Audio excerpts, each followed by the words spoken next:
right, hello and welcome to Adventures in Lollygagging and Friends. We are here to play Ultraviolet Grasslands tonight. If you're in the channel, you're there. We're sounding good. Just say so. If we're not sounding good, say that too, and we'll fix it. But we left off on a very tragic.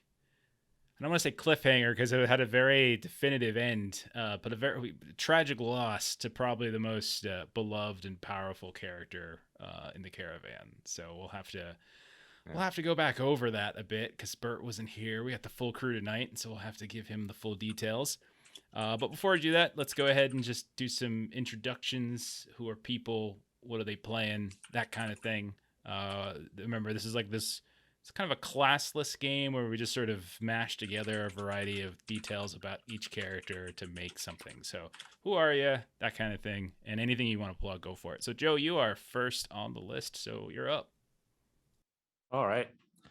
Hi, I'm Joe from the Defenders of Kobold, and I am playing Ensen, the Safranian Musclemancer, the man who casts spells with his muscles, which he has yet to do a whole lot of, but I'm sure we'll find plenty of opportunities soon. Yeah, very soon. Very soon. There's going to be some interesting... We're going to probably be busting out some different things tonight that we haven't played with yet. I was saying to Melissa, I mean, combat might be a thing tonight. We'll see how it goes. Who knows? Ooh. We'll go. We'll see. Speaking of Melissa, who are Anything you? for combat? So I'm Melissa with Adventures in Lollygagging. You can catch us here every other Monday playing this game, and on the other Mondays we play Alien. Fridays are Delta Green, and Saturdays we just started up Blades in the Dark. In this game, I play Satrap 956 Lamb. Satrap, she's learning how to throw knives by throwing them at Chuck's head when we have downtime. And That's right, she I has forgot about a that. little companion tucked into her skin/suit folds called Phil that sometimes pickpockets people. Okay. What do they look like? What does your little pet thing looks like? Basically, it's Phil is a many-fingered monkey lizard. Who is Many-fingered orange. monkey lizard. Okay, yeah, that makes sense. That checks out. Yeah. Okay, Bert, who are you? Well, I'm Bert, and I'm playing. Since I missed the last time, you'll have to excuse me for a minute because I forgot who I'm playing. Khalil Abu, a coffee bean merchant, part-time serger, and all-around bastard. Yes. Yeah. He's also got a limp and some other problems that Jeff has so graciously saddled me with. I mean, Jeff, Fate, same thing. I think it was Jeff. It's just Jeff. I think it was me that time. You can give me that. I'll take the credit for that one. All right. And let's go bottom row. We got Chuck. Oh, God, your background. I'm Chuck. I chuck things. And I am playing Tango Carne, our blue ghost friend. As you can tell by my blue ghosts. And I decided for this, I would wear the shirt of my mortal enemy, and that's the Ghostbusters. Oh, my. Nice. Yes. You're just a contradiction in a tiny little screen.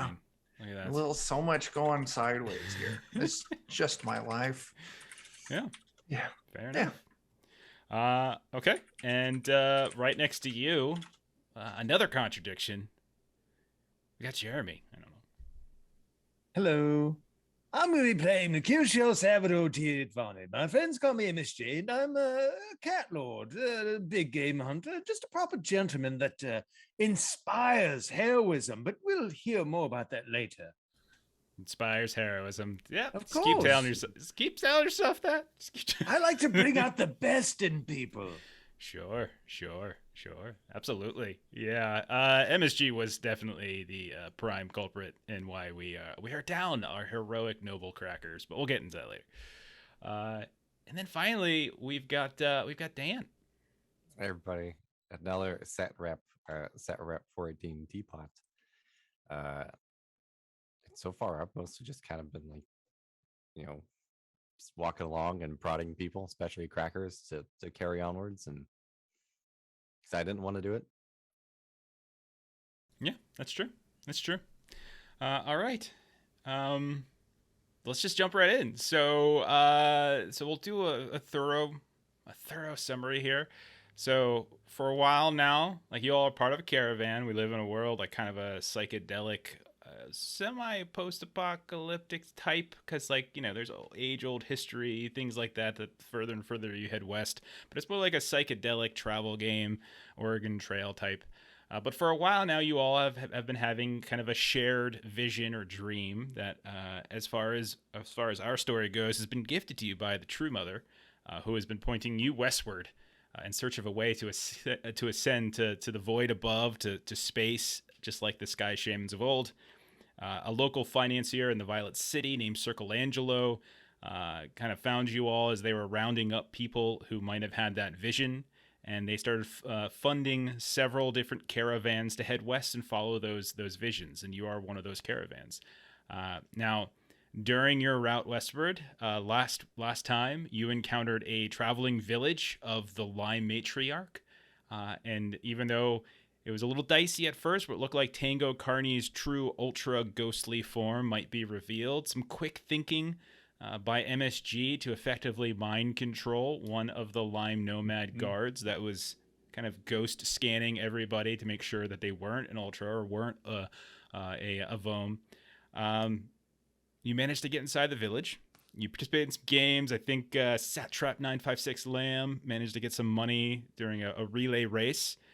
And MSG managed to basically convince a noble, heroic man named Crackers to abandon his family and journey westward across the steppe. Now, wasn't Crackers the name that we gave him? That is the name. He might have had a different name, but he's Crackers now. He's Crackers now. He's Crackers now. So y'all kept going west. You found this crossroads up on the Lime Nomad where there's a lot of people kind of coming and going. You stopped there for a couple days to try to get the lay of the land. Satrap 956 managed to discover several interesting locations that were kind of scattered about the steppe. You found something called the Cryptic of the Cracklore Queen. MSG has been hearing rumors about some alien megapede that is out in the steppe, and learned that through a canyon north of that crypt, there's apparently some kind of moss-like sea where the megapede is sort of, it's their domain. You also heard rumors, I think this was Tango who might have heard this, of some kind of ultra city in the Blue Ridge to the north. These kind of high mountains, these lavender cliffs and such. You all decided to start spreading around, do some exploration. You went to this Cryptic of the Cracklore Queen. You found all these different Vomish offerings and strange birds that were in this canyon. You decided to descend into this underground tomb-like area. Crackers led the way, deftly dodging ancient defense golems, courageously discovering deadly pit traps using his legs to test out the impalement procedures of those traps. And then he found this strange chamber that was surrounded by some kind of electroglass. And despite bleeding profusely from his impaled leg, he crawled inside, desperate to please MSG and the rest of the caravan. And after a few painful lurches forward, the entire chamber in Crackers was just sort of a wash in a red-orange glow. And Crackers instantaneously saw his entire collection of tissue, skin, and musculature just liquefy, leaving just a skeleton, some clothing, and a puddle of all of his goo laying there just a few meters inside, while you all were safely outside of that electroglass. So I think that's where we're going to start up. So you guys are looking forward. You're looking into this room. So again, the setup is there's this kind of curved electro glass that when you kind of touch it, these little kind of circuitry of illuminated light kind of move around. Something happened that allowed you all to open it. You kind of started, I think it was Satrap 418 Teapot who managed to find some kind of combo of like hitting the different lights, these different panels. The glass opened up, and then Crackers went inside. And you all watch now as Crackers is just there. and nothing else in the room seemed to have been affected. There's all sorts of like, looks like cerametal like paneling, both the tiles of the floor. There's like this depression, this like indention in the middle of the room. And you can see that there's some machinery that's circling it. And then there's also machinery hanging from the ceiling above it. The entire room is maybe about 35 to 40 feet in diameter, something like that. So it's not too big, but you watch. Thank you for those bits there, Captain. We do with bits, by the way, is heroics. Everyone go ahead and take a heroic, by the way, start of the game. And you have a maximum that you can store too. Just keep an eye on that as well. Remember that heroics can be used. You can burn them to like roll a d6 and add it to your roll, or you can essentially burn them just to get advantage on a roll. So that's what they're for. Okay, so as you guys are watching this, MSG, do you have any reaction? What is going through MSG's head as you watch the beautiful crackers?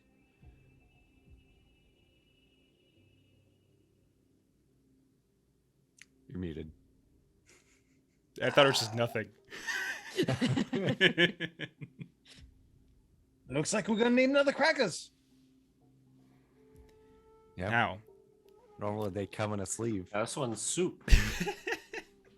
I mean, if we get back to his caravan or whatever, we'll tell him he died bravely, and maybe we'll find something shiny to give to his family.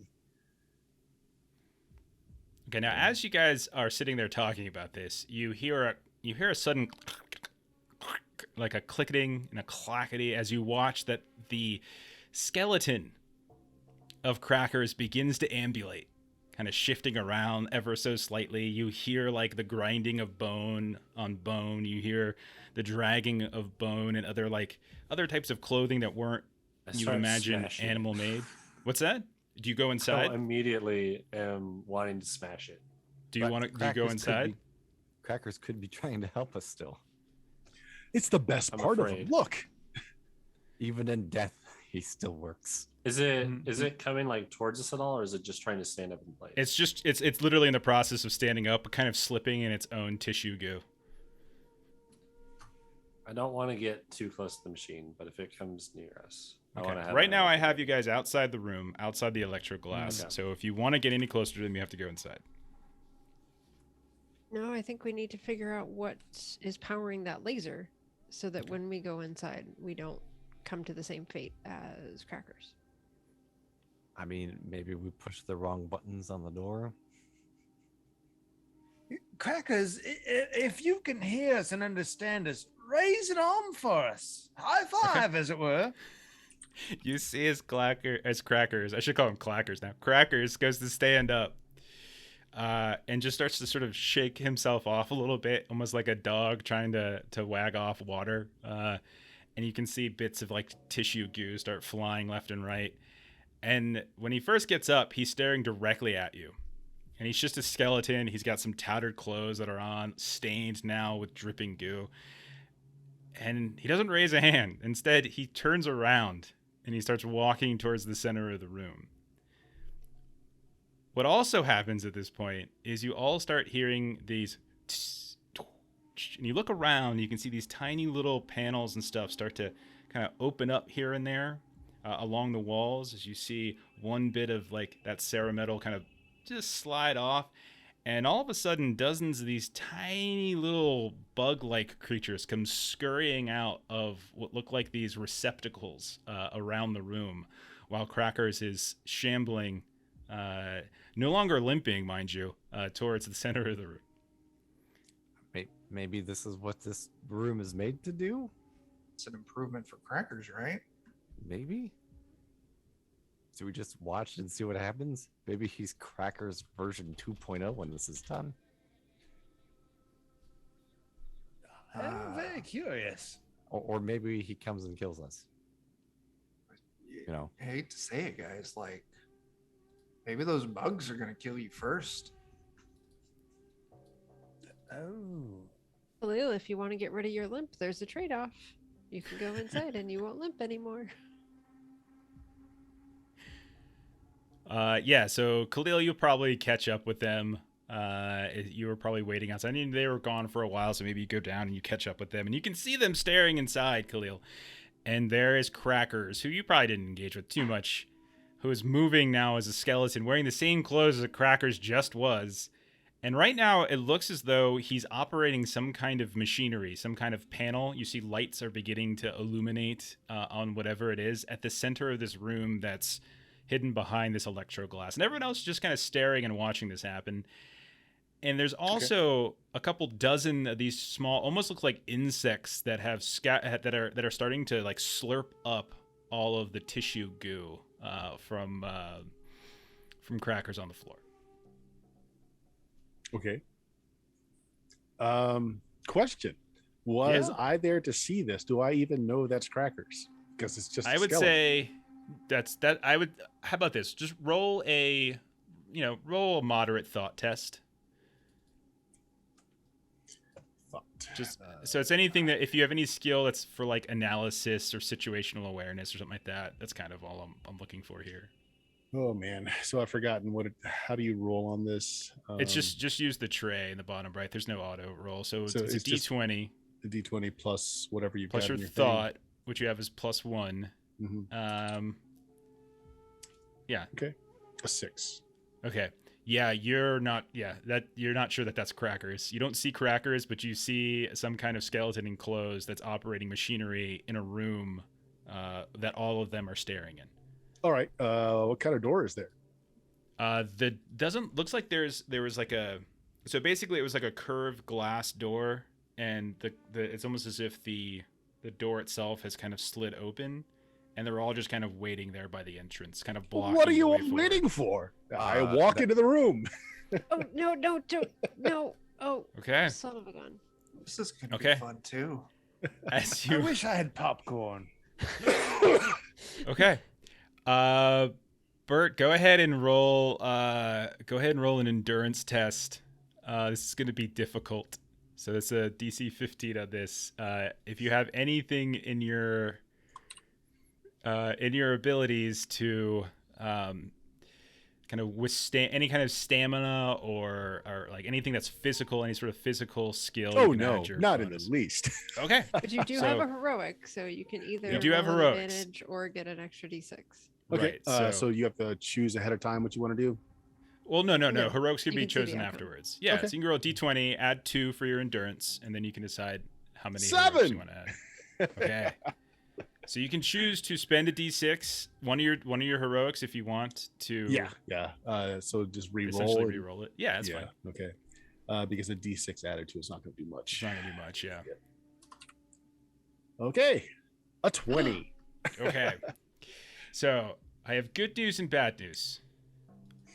The good news is that you do not turn into a complete and utter skeleton. As you step into the room, this red-orange light just begins to just explode outward from the center. And it kind of coats everything.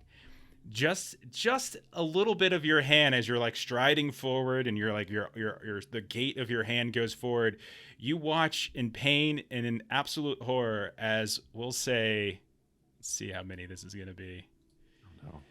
As 4 of the fingers on your right hand completely liquefy, leaving just bone my behind, frothing hand. giving you just enough time to pull it back before your whole body goes through it into this room. So I just have a thumb on that hand now. You have a thumb Yeah. and 4 skeletal fingers. And there's little drips of Khalil's tissue goo on the ground. Lots of yelling commences. Get back! Get out of there! This is why we're staring. So does it seem safer to move forward or back out? Because the No, you're out. skeleton... I treated this as like you were walking in, Okay. but you Okay, managed to like not. Your moving whole forward. body didn't go. Yeah. You can be a skeleton too. If you Yeah, failed, so checking you out. would so, have like, literally been fully liquefied. Yeah. So can I actually move those fingers, or are they like? Yeah, you start to move actual- them, and I mean it's incredibly painful, but to the point where, like, at the same time it's got this strange cauterization, so it's like the bones are just sticking out, like it kind of has this strange cracking quality when you start to flex your fingers a little bit. They're a little stiff, but you could probably, yeah, you think you could use them? Yeah. This will be strange Oh. to explain to people.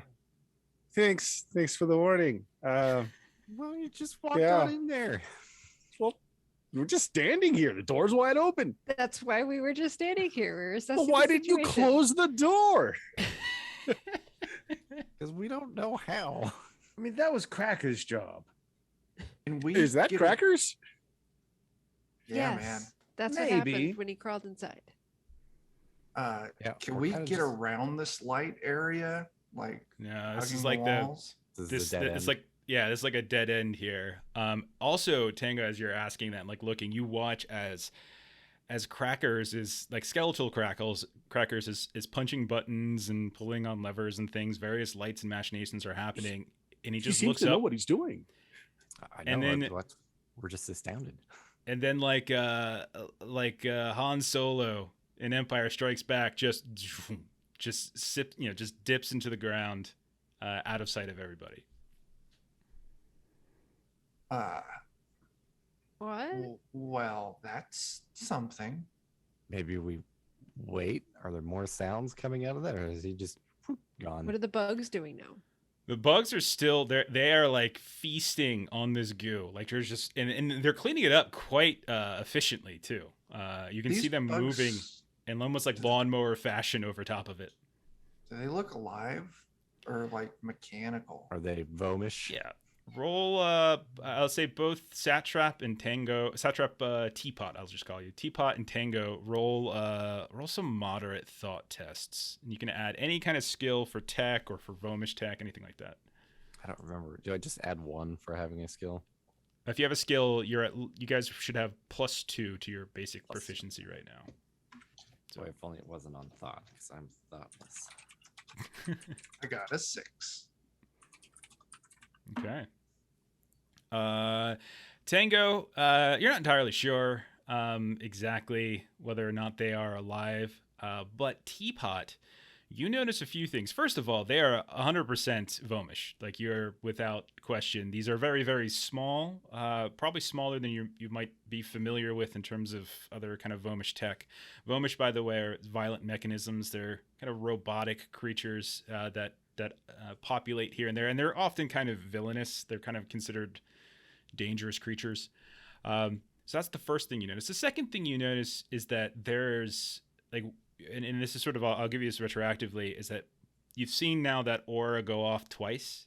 Mhm. And as maybe you didn't notice it the first time, but when you watched Khalil walk in, you saw off to the left inside, there's almost like a little like red orange like optical beam that almost seems to be like a garage door opener laser, and that the minute he stepped into it, it kind of lit up, and that's when the eruption of the red orange light happened.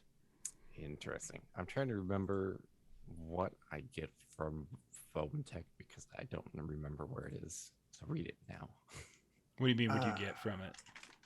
I was just gonna read the description of it because I think I can take foam tech, like go and do stuff with it somehow. Oh yeah. Like you could. It's a skill. So like, it's a skill, not an ability. So basically, anything that like if you ever wanted to do like implants or something like that, you would potentially roll it because that's this thing that sometimes happens. You take certain vomish implants and try to implant them into yourself or somebody else. That can happen, and you would roll vomish. Your vomish tech skill would allow you to roll on that, and then you can also just use it as a straight up knowledge skill. Just what do you know about them? Okay. So Yeah. probably not gonna do much with the flesh eating ants necessarily. Well, it depends what you want to do with them. I don't know. I was thinking about trying to pick them up or something. You can, but they are inside, and you know that if you go at this point, you know that if you go inside, that little garage door laser light thing off to the left is going to trigger. Is it like a wall or is it literally just like a beam where I could just be like, It's like a beam that's roughly like thigh to waist high, off to the left. So, Lamb has an idea.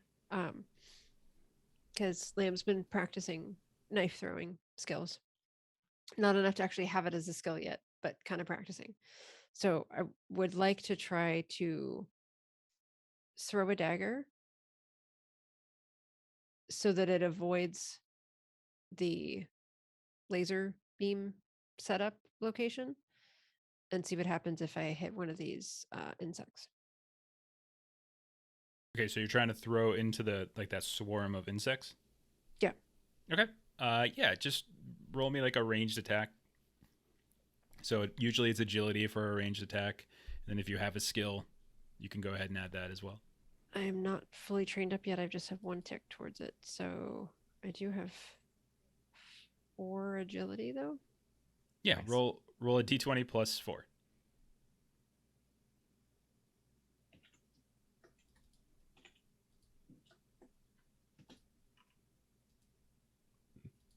Seriously? Do you want to roll? Do you want to roll a d6? Add a heroic to that. I might just spend the heroic to reroll.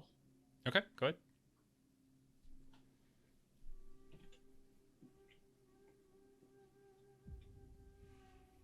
So is it plus? Never mind. It's a d20 plus 4, and a 12 is totally fine. 12. Yeah. Okay. So you take a knife, you throw it in, it goes, and you hear like as if it's like a metal on metal grinding, and you manage to just pin one of the creatures into the floor, and they're very very small. So they're probably the size of like a cockroach. So they're not very big at all, and so the tip of the throwing knife manages to pierce one, and it kind of impales it and sticks it to the ground. All the other ones like immediately in with great precision scatter in like this sort of perfect circular form, just almost like a pebble, like creating ripples in the water. And then after a beat or a moment of them kind of spinning and waiting, they dive right back in and start slurping up the tissue. And there's not a whole lot left. Interesting. Okay. And did I successfully test the theory that as long as we avoid that particular level, that there was no burst of orange red light? That is correct. Yeah, you didn't see any burst of red light from that running inside. So if we just like crawl in there, we should be okay. You know, under the beam or whatever. Tell you what, Let's- I'll test it out for you. And I'll just float in above beam height. Okay. You float in above beam height. Okay. None of you see the red orange glow happen at all. But I do need you to roll an aura test, Tango. No. as you're now drifting inside. So it's gonna be a difficult aura test. Okay. Take it. You feel that's enough. That's plenty enough. You hear something start in wherever your emotional and sort of psychological core is in your ultra ghost version, wherever that is now. You suddenly feel like this intense, almost like a rapid sort of stapling, like the sound and the feeling of like something puncturing and stapling away at you, as if someone's trying to crack through your mental control. And the voice is strange and foreign, almost like the sound of programming that's trying to reach out to you. But you manage to withstand it, and you know that it's coming from somewhere very very close. You can feel like the origin of it is kind of pulling at you from somewhere very very close. I'll float back out of the room. Going nope, fuck that place. Not safe. There were no lasers. I don't understand. There were no lasers, but there was something messing around in my noodle pan up here, and it was not comfortable. I would not recommend. Crackers is gone. We'll get a new Oh. crackers. You can go though. I'd love to see what happens when you go through. Maybe that's why Crackers got up and started doing his own thing. Oh yeah, maybe like it was like Mm. super ultra mind control, like robot dance and stuff, and just took him away. So, Jeff, I've got a question for you. So, I've got Phil Sure. that I am telepathically bonded to. Mm-hmm. So, how would that work if I have Monkey Lizard jump into the room? We'll find out, won't we? And yes, we will. Maybe we'll put a little rope on him first or something so we can pull him back. There you go. He's probably small enough that he can get underneath, or he can easily climb up to the ceiling and go in through the rooftop. If he can get in there and grab me up one of those little bugs or something, maybe the one you pinned, that'd be great. Okay, well, step 1, crawl into the room and assess mental state. And then step 2, grab one of the bugs. Okay. So you send your monkey inside. You send Phil inside. Can you roll your monkey lizard? Can you have Phil roll an aura test for me? I don't think Phil has aura. Just roll a d20. Does he have stats? Did you give him stats? Not full stats, no. I just have like life stats. All right, just roll a d20 and we'll see how close you are and we'll worry about it later. 12. Okay, that's pretty close. I'll tell you what, burn a heroic and he can save because it's close enough. Okay, heroic is burned. All right, so you burn a heroic and we'll assume he might have had like 1 in thought in an aura or something like that, and then with the heroic on top of it, that would have hit the difficulty of 15. But because you have a telepathic connection, and because you're specifically listening for it, and because he didn't trigger the liquefaction aura like poor Crackers did, you can actually hear or feel that same kind of attack. It's a little bit muted and distant for you because it's sort of through Phil, because it's happening to Phil and you can kind of sense. But yeah, there's someone or something that's trying to gain control of Phil. Okay. And so we're saying Phil is now back on this side? Phil's inside. Phil's I mean, inside. If you want him to grab, and he doesn't seem to be affected by it. He's like, he can feel it, but your control of him and your awareness of it, maybe you prepped him, whatever it might be. Okay. But if you want him to grab one, he can grab one. But if you want him to do anything else, you can do that too. Step 2, let's grab one of the bugs. Okay, you grab a bug. No problem. They're all right there. Reaches down, snatches one. They're not really paying attention to him. And do the rest of the bugs react to that one being taken? Yeah, the same thing happens when you threw, like they kind of spread, like again, perfectly in unison. And as they do, you notice there's only a few tiny droplets left, and there's a few others that are driplets that are going towards like where Crackers had walked off to into the middle of the room, and a few of the bugs kind of stray off and grab it, and then once all of the liquid is sort of sucked up, they start to scatter back, and you can hear like the sounds of small panels opening all throughout the room, and they just disappear into those little holes at that point. But you have one. You have you can put down a biomechanical tick. Oh. I'm going to have Phil grab my dagger with his other hand while he's in there. Yeah, no problem. And there's a dead one here too. If you wanted to grab a second one, you can have we'll say one's a living and one is a damaged biomechanical tick. Okay. And then I'll share definitely same thing. Something in there is trying to control his mind. So this is just a bad place to be all around.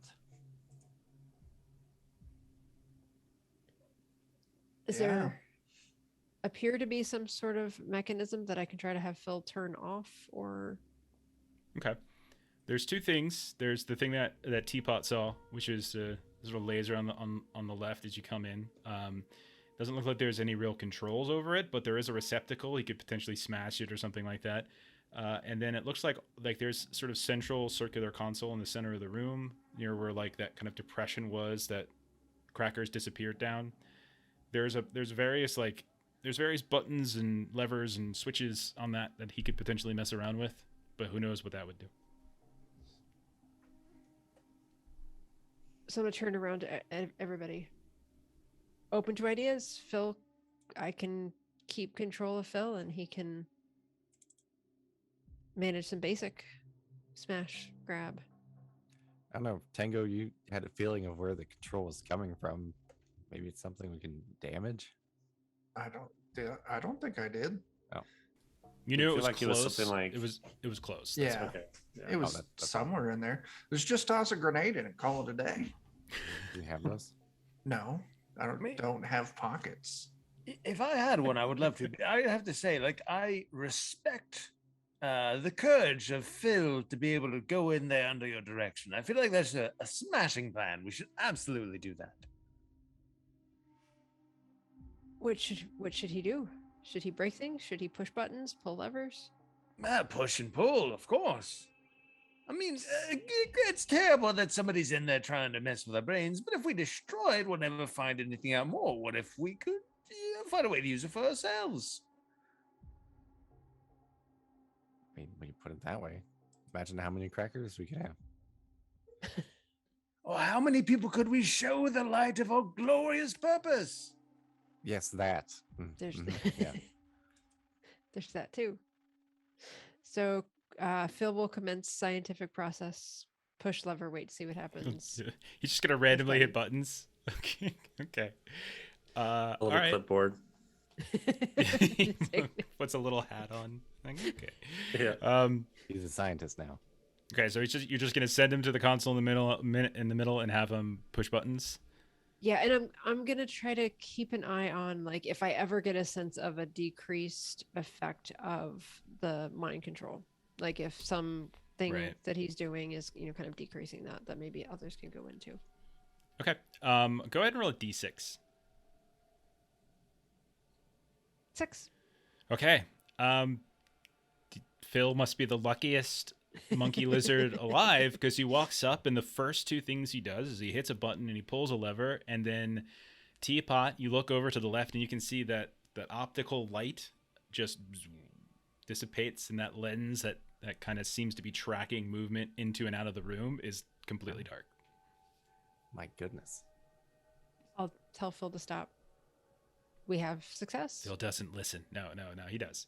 He doesn't. Is he still being, Oh yeah, you could hear it. It's like this dull thud, but it's at bay. It's not. You don't think it's going to concern you for the time being. Prolonged stay might be irritating. so there might be more to fix yet then? Possibly? Is that what Let's I'm just hearing? head in and find out. Well, you want to go first again then? No, I went first last time. I'm right behind you. Ensen, you're strong of body. Maybe you're strong of mind too. You want to head in? Absolutely. Okay. And so goes Um, striding in. I am worried of the prospect of losing my flesh, because that's about all I care about Okay. as Ensign. Mm-hmm. But Do you want to test your Um, hand first and just sort of like wave it in front of the automatic doors to see if they open and close properly? yeah, I want to test it with, not with my hand, but with like I think I have an axe weapon. Okay. A warhammer. All right. You wave the warhammer up and down in front of it. The lens, that optical lens, still seems to be dark. Nothing happens in the room. Seems safe. Okay. I want to start with like my leg. I don't want to wave my leg in the door. Okay. You See put if your right anything foot happens. in Yep. and you shake it all about. Yep. Nothing happens. All right. Okay. Nothing seems to happen. Everything seems fine. Okay. I'm like timidly like leaning back, leading with my legs as I'm walking through the room. Like a comical tiptoe stealth. Yeah. Okay. You carefully step into the room. Mhm. You feel no, like nothing. As you're looking over towards that optical lens, nothing triggers, doesn't go on. However, you get about 3 steps in and you just feel like this sudden pounding in your head. Go ahead and roll a aura test. Difficulty of 15. Remember that you can use a heroic to get advantage. We've been doing it as a reroll, but I think it's technically an advantage, but that's fine. Or you can roll a D, like for every heroic you spend in that way, you can roll that many times. So if you were to spend like 2 heroics, basically, you would get 2 extra rolls on your advantage. Or you can spend or we a can heroic. add the d6 to my roll. Yeah. So it's a DC 15 is what we're looking for. Okay, I'm gonna spend 1 heroic to roll the d20 again. Yeah. Earlier, Captain did Oh. give us 500 more bits that I don't think we've accounted for yet. Yeah, we've that got one, 6 I random. believe that second one is for Is a it something? complication that we're gonna hash out. So I think, Ah. Captain, you can correct me if I'm wrong, but I think the second bit of bits is something to complicate matters. Why do we need it more complicated than It's a it really already good is? idea too. I really like it. It's a good idea. Okay, so at 15, you hit it, and you can, again, same thing. It's just sort of this dull thud, this rapid like stapling into your brain, trying to like just somehow access wherever your emotional core and center is. But you, it's like you almost like wince, your eye kind of flickers a bit, but you're nonetheless inside the room, and you seem to have withstood whatever it was trying to do. Awesome. All right. I'll like do a quick flex. And I'll be like, I'm in. And he'll Pecs go he'll wild. continue to walk. Okay. As you start looking around in the room, since you're actually inside, and you can see Phil over by the controls, you do notice that remember how there was that sort of depression in the middle of the room around which there were those different consoles where Phil is now is kind of actively messing around with some things. Mm-hmm. In the center, like as if it's sort of a different, a couple feet down, there is this what looks like a circular kind of like orifice, doorway, trap door thing. You would imagine that might be what happened to Crackers as he went through it. Maybe it's further into this place. Yeah, I'll relay that there's a trapdoor in here. Probably leads somewhere else. And is this trapdoor is like underneath where he got liquefied? Or did he get liquefied before this? He only got liquefied a few feet in. This is like dead center of the room, which is like 15, 20 feet into the room. Okay. I mean, it seems like that's an awful lot of trouble to get to just a room that liquefies you. Do I see any light or hear anything coming up from that trapdoor? Okay. Roll a thought test. See if you can kind of listen. These Crackers is being turned Moderate's into fine. P1000. 14. Oh, that's plenty. You hear a sloshing like of water or some other liquid, and you hear what sounds sort of like kind of this erratic beeping. All right. Well, I feel like I kind of want to go in there too. So if I get wonky, it's your job to push me back out. Okay. All right. Because I can maybe do something with the control panel. Maybe. All right. You step inside, Teapot. Yeah. Go ahead and roll that aura test. There we go. I actually have aura. There you go. Perfect. 15. Okay. So, Yeah, you're good to go. Yeah, you come in. You feel it. I'm not gonna keep saying it. You feel the same thing, the same feeling. Maybe it hits you differently because you're a satrap as opposed to a humanoid or human. But you nonetheless come inside. all right. Maybe I'll see if I can turn it off at the little console or something. Or Okay. Roll a thought, and you can add your Vom tech to see if you can make sense of the controls at all. I really wish I had some thought. Okay. 16 still very, very good. You think after just studying this for maybe 2 minutes, you think you can control the electroglass door, lock it, unlock it, seal it, all that kind of stuff. You think you can turn the actual security light on and off. You think you can manually turn on the liquefaction aura. You think you can turn that on. You also think that you can open and close the what looks not now that you kind of mess around with it, you realize it's not so much a door but rather a disc, and that it likely is a levitation disc of some kind that lowers and raises, and you feel like you can probably do that. You don't see anything here though that would account for that mind control thingy. Okay. Well, maybe I'll try and bring the little disc up then and see what's on it. Okay. You try to move it up, and it only goes up a couple inches before it just sort of stops in place. But it looks like it's a couple inches thick. You're not sure exactly what the material is. It looks fairly sturdy. As it slides up, you realize that the rim around it kind of glows whenever it's moving.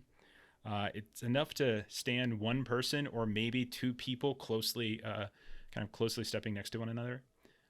But you think that it's mostly supposed to go down and up, and like this is sort of the topmost portion. Okay, and this is what we think Crackers, Yeah, you're pretty confident Crackers went down on this thing. Okay. Well, I can't make whatever this noise is shut up, but we could see whatever else is here. Well, if both of you can withstand this, I feel like I certainly can withstand this. So Lamb's gonna go. Oh god. Words. I don't know what that means. Same test then for Lamb as she steps in. Staring at my skeletal hand. We're making good decisions right here. I can tell. 19. Yeah, you don't know what they were complaining about. This is easy. What's the problem? If I hadn't felt it through Phil, I would think that all of this is being made up. Okay. Okay, so I think it's Khalil, MSG, and Tango who are still outside the room. Or are you guys staying there? Are you guys doing anything? I'll follow him in, but I do want to give some kind words to Khalil first. Like, man, it's all right. I lost all my meat too, and like, you'll do just fine. You're a snot bubble. Yeah, but I'm still pretty good, and I'll float on in. Okay. And you realize that when you float in, by the way, like it doesn't seem like you could still hear that faint ticking in the back, but it doesn't seem to like you've managed to figure out a way. Okay. Mechanically, you're inured to it for a little while. Yeah. Oh, all right. I'll float over to the disc. Okay. We'll take a little shot of his cold espresso and step in. Okay. Or aura test for anybody else who wants to step in. All right, So, fine. I'm sorry. No, go ahead. So if you have any aura, so Khalil, do you have aura? Let's see. Yeah, no, you don't. You don't have any aura. Nope. And yeah, I don't That's think any it. of your skills apply. So it's just a flat 20, D20 roll. Oh, Okay. you got Do any more heroics left? Nope. I mean, we started with 2. Oh, we then start we- with 2. Captain Yeah, bought 1. yeah. Well, I think. Okay, I used one of them, so I have one left. Okay, yeah. Then you can roll. all right. Did we start the session with 1? and You then always Captain bought start 1? the session with 1, and if you have stuff left over from before, it still counts. But there is a max inventory for them, like on your sheet. You'll notice. There we go. Okay, yeah, you're fine. A little dicey at first. You start feeling your hand kind of taking control of itself, and then you manage to just kind of shake it off a bit. You flex the hand a little bit, and suddenly you're okay. I rub some coffee beans on it. It's fine. It's fine. This is normal. What about you, MSG? You don't have to. For reasons I don't care to go into too much, the thought of being mind controlled rather, unnerves me. But if I'm going to die for something, it may as well be curiosity. Says the cat. Yes. Oh, God. Get out. Get out.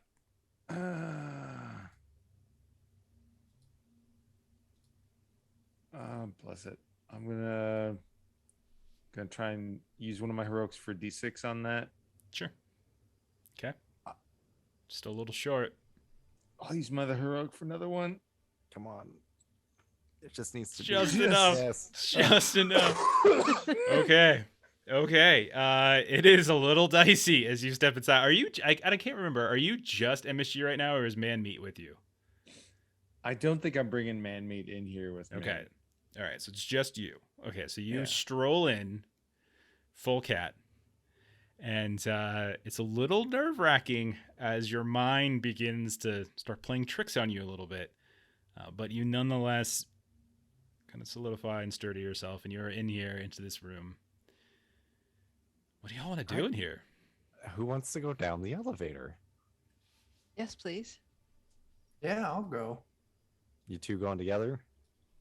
It go doesn't as well. matter. I don't weigh anything, so I'll just tag along with whoever goes first. Do 3 people want to go down at once then? I can shrink How big is myself this down elevator? and go It's into fair the too. People pocket. want to- Do 4 people want to go out down at once? Then we can have the cat, the ghost, and 2 people. I feel like that. Yeah, that would be fine. Let's do Down it. we go. Teamwork. Because Okay, I'll so stay up here and operate it, and then if I hear you guys screaming, I'll push the button to bring it back up. okay, so of Ensen, Lamb, and Abu, which of the 2 of you are going down the first time? Lamb's going down. Oh, not me. Yes. Okay. Yeah. Oh wait. Okay. So Khalil, are you going down? You know, he'll rush in right at the last moment, like, fine. Okay. All right. So I think so. Then everybody but Ensign and Teapot, I think, are going down right off the bat. Okay. So Teapot, you already made the roll. You don't got to re-roll it. You start punching in, and all of you that are kind of huddling close. MSG kind of squeezed between Lamb and Abu, kind of ever so briefly. It's not very comfortable for you, MSG, but and yeah, I would say Phil on top of Lamb's shoulder, maybe something like that, or into your suit wherever Phil usually hides. Yeah, you begin to descend, and you notice that there's a good 3 or 4 feet worth of some kind of metal flooring. Then there's a couple pipes. Then there's this looks like some kind of ventilation system that's blocked and collapsed. And then finally you see the ceiling of whatever subfloor you're going to. And not only that, the first thing you feel is this intense coldness wash over you. It just feels very, very cold all of a sudden. Not to the point where you're instantly freezing, but you can the air itself is that cool. It's a very, very dark room, but there are lights here and there, and you can see that there's some on the walls, what looks like. And then looks to be something that's reflecting off the ground as you look down, and you realize that there's a pool of liquid where your disc is now going towards. As the disc continues to descend, it descends through the surface of the liquid. As it continues to go down and down, those of you who are standing, so Lamb, Khalil, you feel this cold liquid begin to wrap around your ankles, then your shins, then your knees, and it is absolutely freezing. It is also not water, you realize quite quickly as it reaches your hands, as the viscosity, the thickness of this, whatever it is far more like almost, maybe milk, not quite oil, a little thicker than milk, not quite as thick as oil. And you are about waist deep. For those of you who are around 5.5 to 6 feet, you're about waist deep by the time you feel the disc. I'm assuming that someone keeps MSG up so he doesn't have to go and fall into the water. Stretch my rubbery body to get up onto his shoulder. Anyone have light on them? No, man, I don't have pockets. It's gonna get Yes. Okay, so Satrap, you get a light. You start shining it around, and you notice that on, we'll call it the western wall, there is this massive concave vid screen that's about 30 feet wide and maybe 15 feet tall, maybe even taller than that. You're not really sure. This liquid is sort of obscuring the height of the room. You can see that there are all these cables and cords and old tech that's spilling out from it in places and connecting to what looks like some large mechanical or biomechanical monstrosity that's sitting within the curve of this concave vid screen. You can see that there's cables, there are wires, there's what you think as you shine over there, like hundreds and hundreds of these small kind of mosaic little lenses and tiles that are cascaded around this sort of biomechanical domish monstrosity that's barely above the water. And then also that same stuff is along that curved vid screen. So think like you're looking at like a fresco or like a mosaic of some kind, that kind of thing. As you're watching it, you can see that some of those little like chunks of the fresco begin to come outward. They extend outward like they're beams, and others like retract and they start shifting and moving in like a kind of a 3D way, like making shapes. And you realize that vid screen is mimicking your shapes. And so there's Lamb with her monkey peeking out of her suit. There's like MSG like on top of like Khalil's shoulder, trying to keep away from the water below. And there's this strange, like little ghostly being that's hovering over top of them all. And you also see to the east, on the other side, there are a handful of what look like skeletal beings, one of whom you recognize as crackers, that are partially submerged in this water or this liquid. And you can see that they're in various states of disassembly and reassembly, kind of a Frankensteinian mixture of bone and mechanical device. That's what Crackers, there you are. Good to see you. you get. No reaction from Crackers Are at you all. dead actually. yet? None. No sign of recognition from him. Lamb's gonna do the classic, like hold up one hand, drop it, hold up the other hand, drop it. Okay.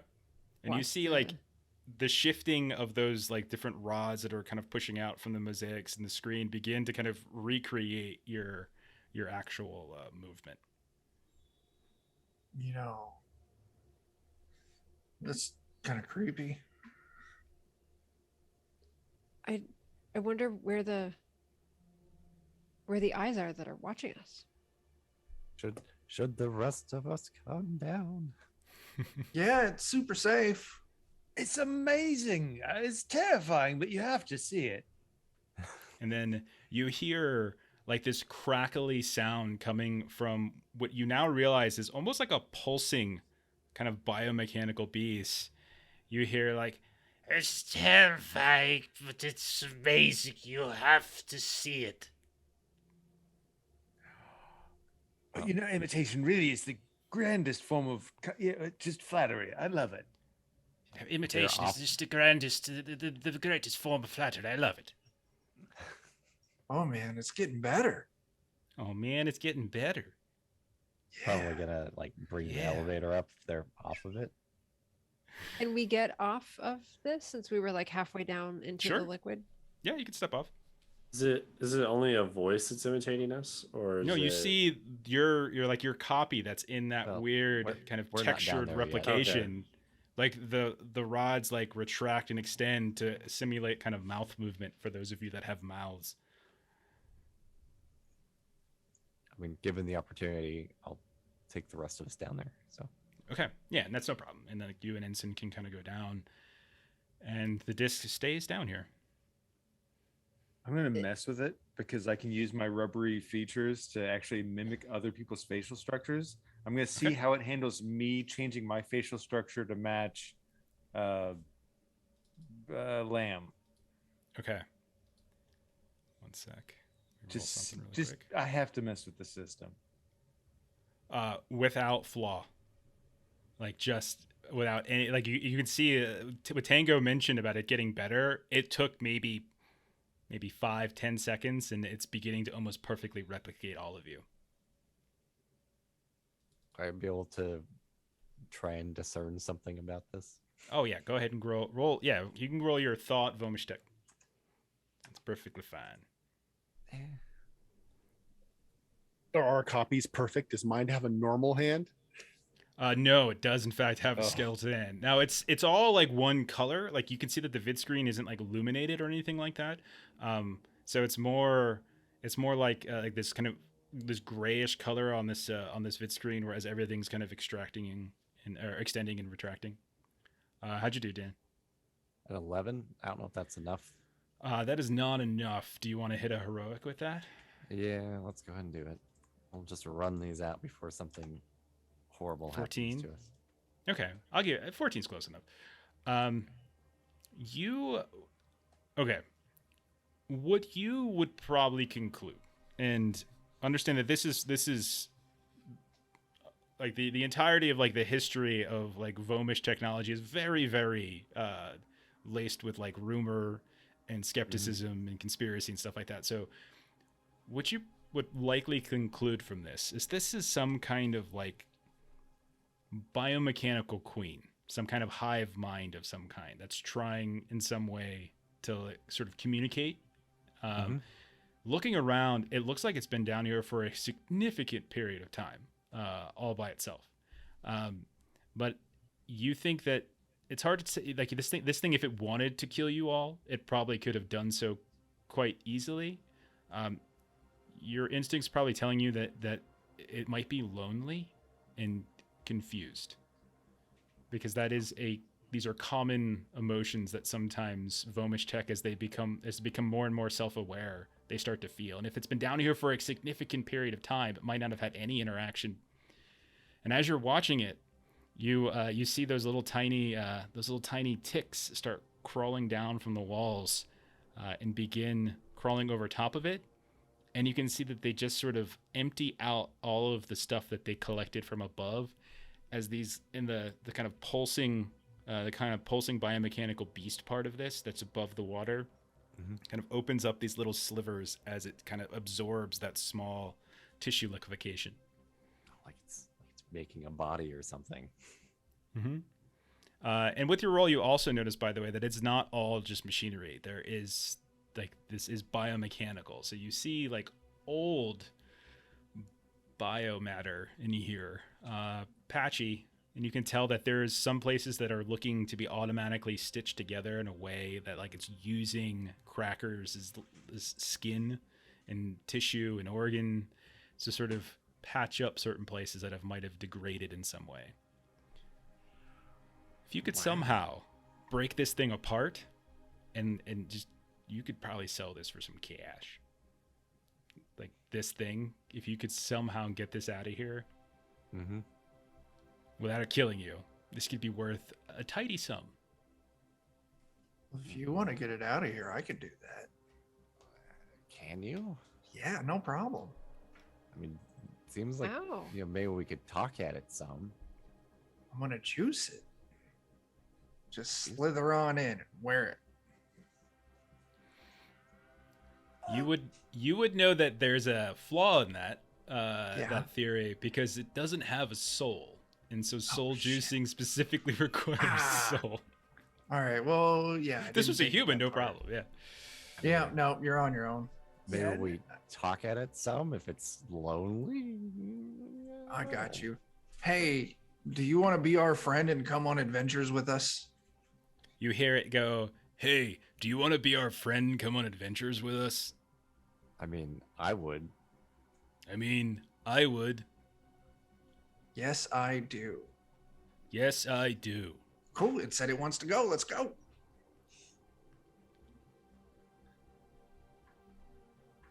My logic's perfect.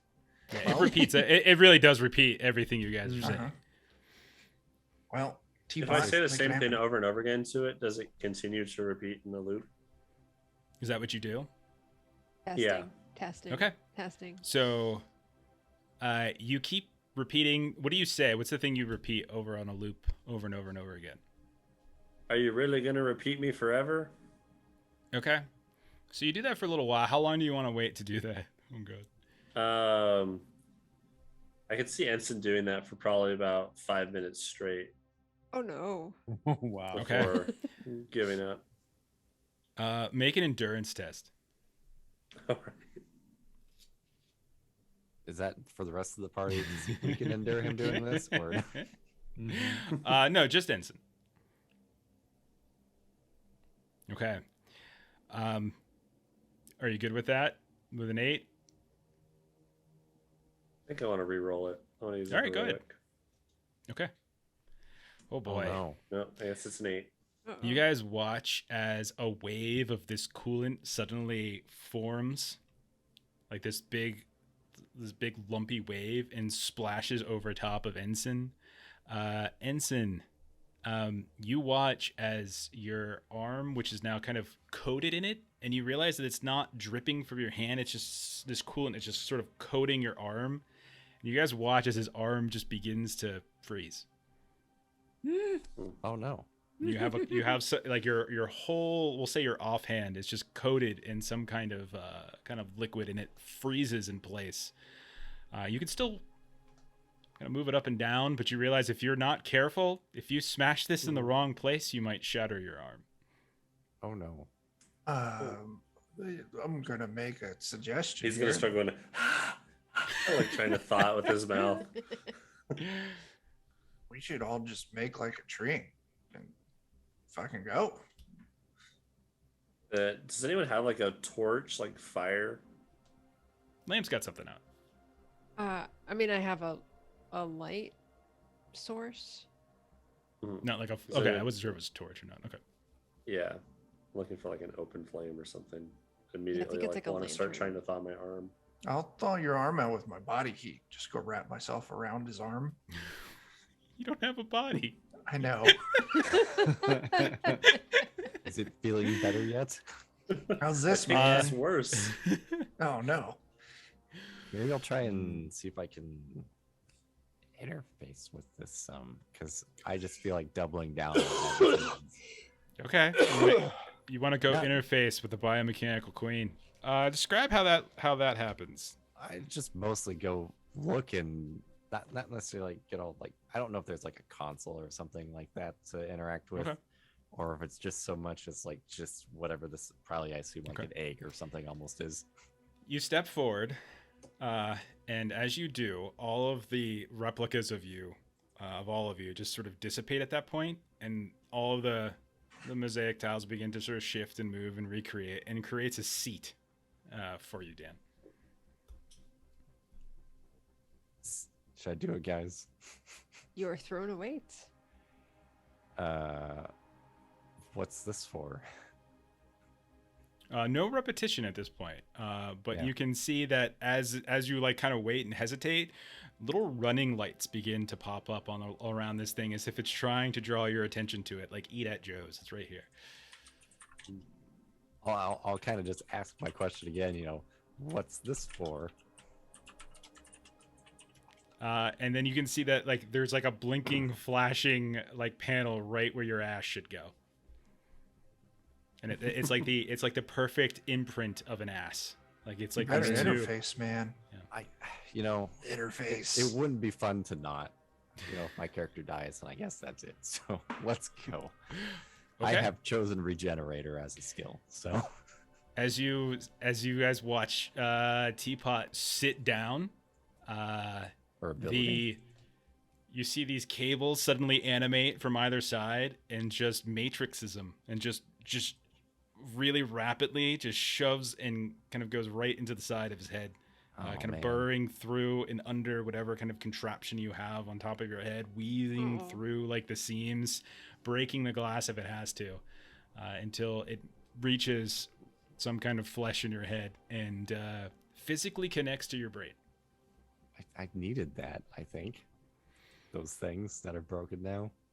Now, what did the rest of you do at the sight of that, by the way? You're so brave. Does he Teapot. Does he go limp when that happens, or He's still animated and stuff. It's kind of painful. When you look at him, you can tell like his eyes are beginning to kind of flicker a bit, like he's not quite 100% there. But he's still breathing and moving as far as you can tell, but it's like something's happening to his head. Well, that was fun. We're gonna see how Ah. chosen Regenerator works. do you want me to unplug him, or do we see what happens? Oh, ask her if she'd like to see the stars, have a higher purpose. She's been down below so long, maybe she wants to rise above. So you guys watch as the cables immediately detach from Teapot, and one of them lashes out towards MSG. MSG, roll an agility test. As one of these things is coming directly for you. At the mention of seeing the stars and having purpose, it just tries to launch directly at you. Oh no. Okay, that's fine. Let's see. I don't think I have any good skills towards that, but I have okay agility. This is literally just like physical agility. That's all this is. Yeah. Trying to dodge it. Okay. Well, we'll see how it goes. +2. Come on now. Okay. This you try to dodge, maybe you try to hide around, but like another cable comes from a different angle, weaves between everybody, and eventually you guys watch as his cat head right on the side of it, there's some kind of cable that just injects itself right into the temple, grinds and turns, and is suddenly inside. You also watch as Teapot is just unceremoniously thrown directly off of the seat that he was in, as if this creature is no longer interested in him anymore. Liam wants to run over to Teapot and check on him. Okay. Run over, and like his helmet is a little bit kind of messed up, but Teapot, you feel like you're not exactly sure what happened. You've had this like the briefest, most minute arcane glimpse of an ancient consciousness that is far beyond your years, that is confused and maybe a sense of senility. Like, as if they just lack, like they're uncertain and sad and lonely and lack purpose, and like it just all happened almost instantaneously, and then it was just unceremoniously ripped from you, and now you're just trying to like remember your place, like who you are, and maybe when Lamb even mentions your name, it like kind of helps you come back to who you specifically are. Teapot, was he trying to hurt you? I don't know so much that. It's just like a flood of thoughts and feelings and time. What does it want? To not be here. Well, hey everybody, it wants to not be here. Can we help with that? Is it strong or does it just think a lot? MSG, in your brain, you hear in your own voice, tell me, darling, what is purpose? What are the stars that you speak of? Shall we go together?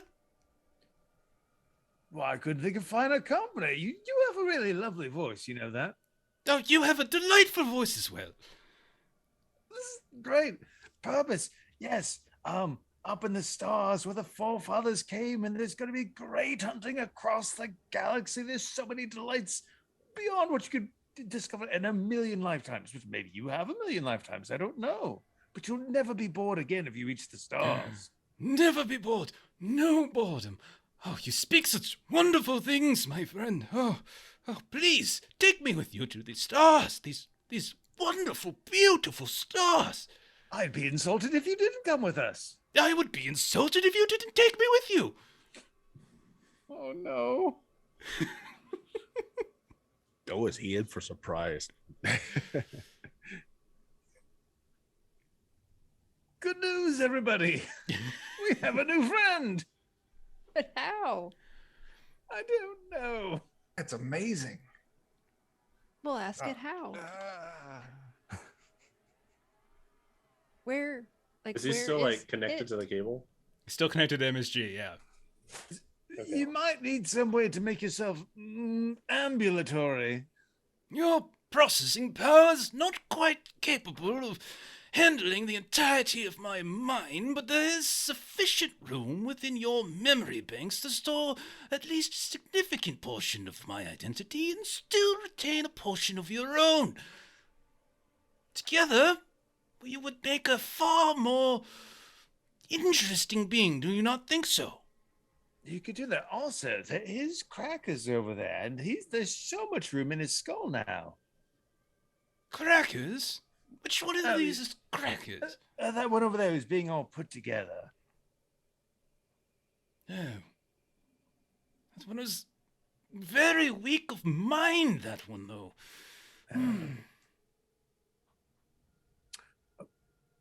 I don't do know have if a... that I one know it- has any biomatter left with me to impart my personality and my expansive memories and experiences and thoughts and rational processing. It's I just have bone now. Oh, no, I have just the thing. I know a man who's nothing but meat. He'd be perfect for you. Nothing but meat, you say? That He's sounds man-meat. perfect for me. He's a man-meat. Man-meat.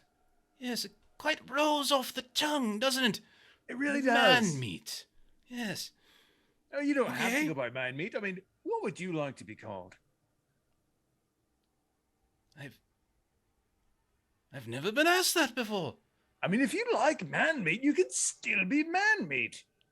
I quite enjoy man-meat. What is funny about that? What did I miss? Oh, I don't really know. It's just the way you said it. You have a delightful sense of humor. sense of humor. Interesting. Will you teach me this? Of course. Bring forth the man meat. I will bring you the man meat.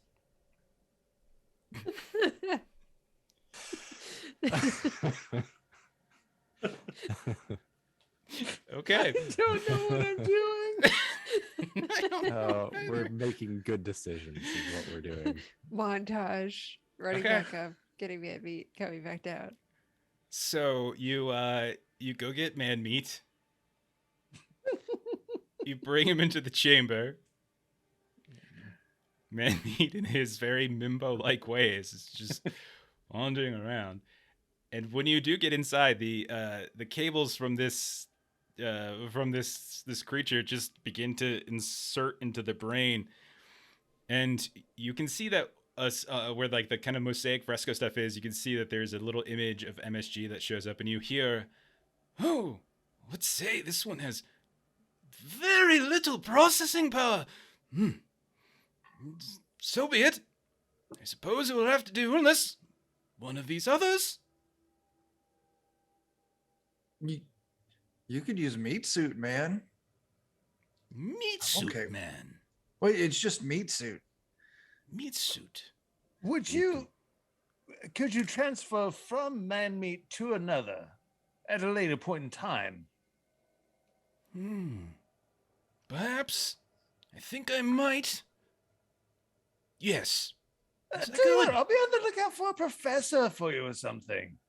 I'm very concerned about the packet loss between the transfer and what might not make it over into man meat or man suit. No, I will do it. Yes, I will do it. Wait, could you do both?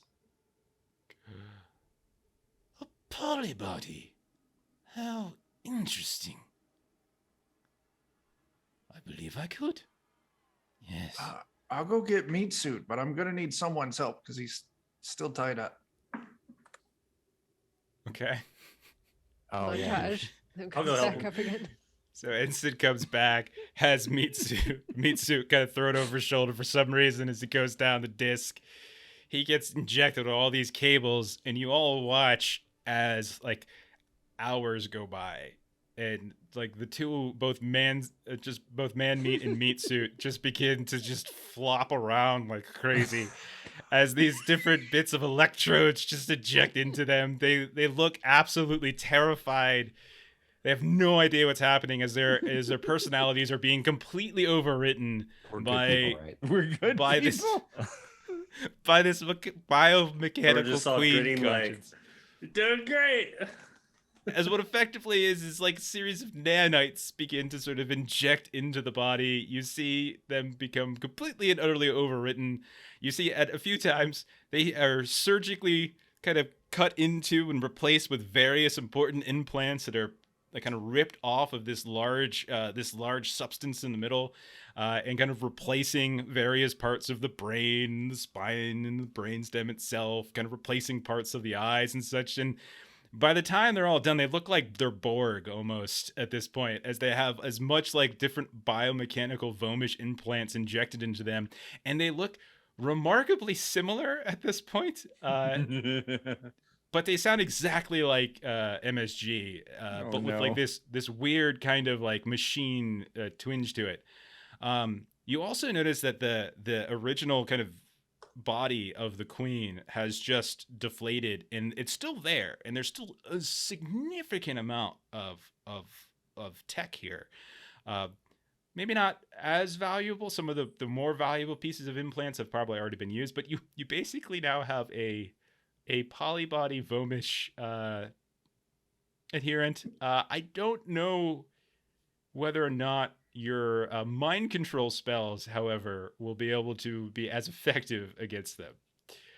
But yes, you can now put Biomechanical Queen as one of your caravan members instead of man meat and meat suit.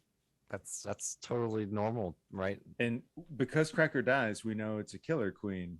dynamite with a laser beam. Oh my god. Oh my! Oh, Been sitting on that one hold for a it. while. I was holding it. I couldn't I help it. figured you were. Okay.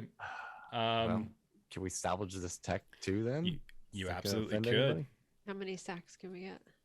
Let's see. You could. Okay. It was gonna take you another day to probably break this down. You need to make a moderate, relevant skill test to deconstruct. So who wants to lead that? Moderate is like DC 11, basically. It's probably me since I have Bone Tech. So Yeah, That's that's you. perfect. Yeah, go for it. oh my gosh. Let's try and re Oh, we hit the midway point, by the way, so everyone would have got another heroic. Whenever we hit Mhm. like after the hour mark, you guys get Oh, another good.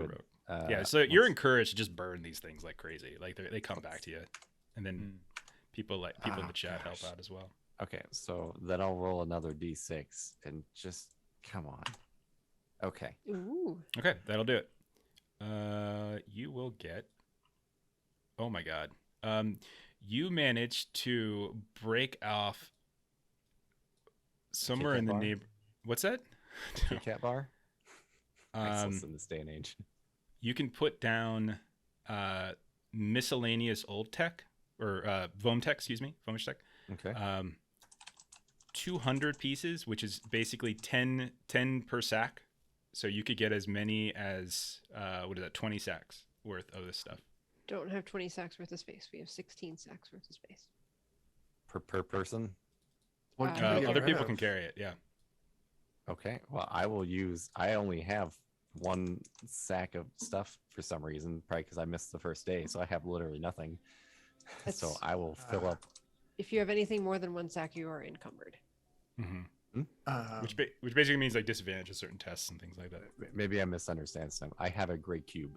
That is the only item I own. So Yeah, but I think I'm trying to remember inventory. We did this a couple of weeks back. So what you keep in your inventory, like you have 2 sacks.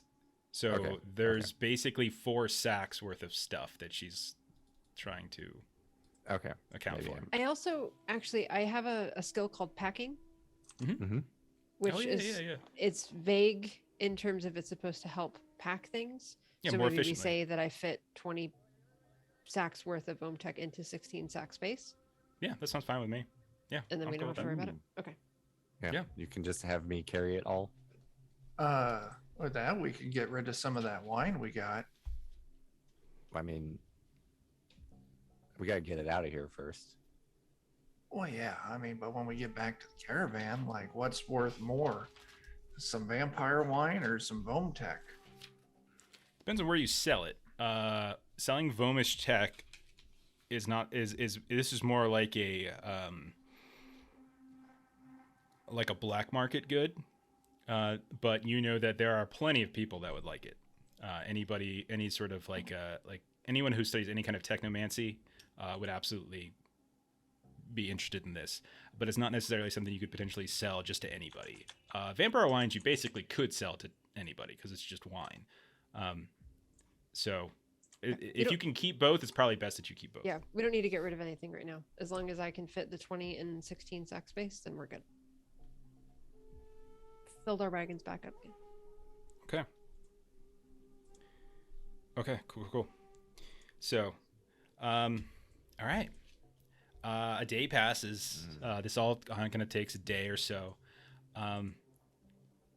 Khalil, your hand begins to sort of you start to get feeling back a little bit, like at the base of where the skeletal fingers now insert into the knuckles. It's still a little painful, but you're not sure exactly whether or not this is gonna have what kind of lasting effect. It doesn't seem to like interfere with any of your like kind of nimbleness as you take a day or so and kind of get used to it. But it looks strange, but you think you have full functionality still. Well, this is me now. Maybe we can get you some biomechanical fingers. Maybe a glove would be a good start. Or that. You know. And then Ensen, if you spend some time near the fire thawing yourself out, you can do so. However, you do take a 1 point of, you can choose agility damage or strength damage. This is temporary. So how You can does heal it back. recuperating that work? So when you do like a week, so like after like a week of travel, if you haven't been in conflict, if you haven't gotten like combat or something during that week or whatever, and you've just been able to take an easy ride, you can kind of take a care action. You can either clear your fatigue track. You can get your life, some of your life back, or all of your life back, or you can heal 1 stat damage. Okay. There's also the care action that people can take when you're at destinations who could potentially help you in addition to that as well. Okay. So, I don't have any agility. I only have strength, so I'd have to take a point there. okay. That works. All right. So, after a little bit of time, you guys manage to haul everything out. You dodge these defense golems who are slow and embarrassingly slow and incapable of doing their jobs. What do you do with Crackers and the other skeletons? Does anything happen to them once the body is moved into the other two? No, Crackers is perfectly fine. Like, Crackers' skeleton is still ambulatory, still moving about. Some of the others are, like I said, they were in various states of disrepair and reshaping. So not all of them are like in their fully bipedal form. Some of them are like, but Crackers still seems to be fine. Maybe we can have Crackers come back along with us.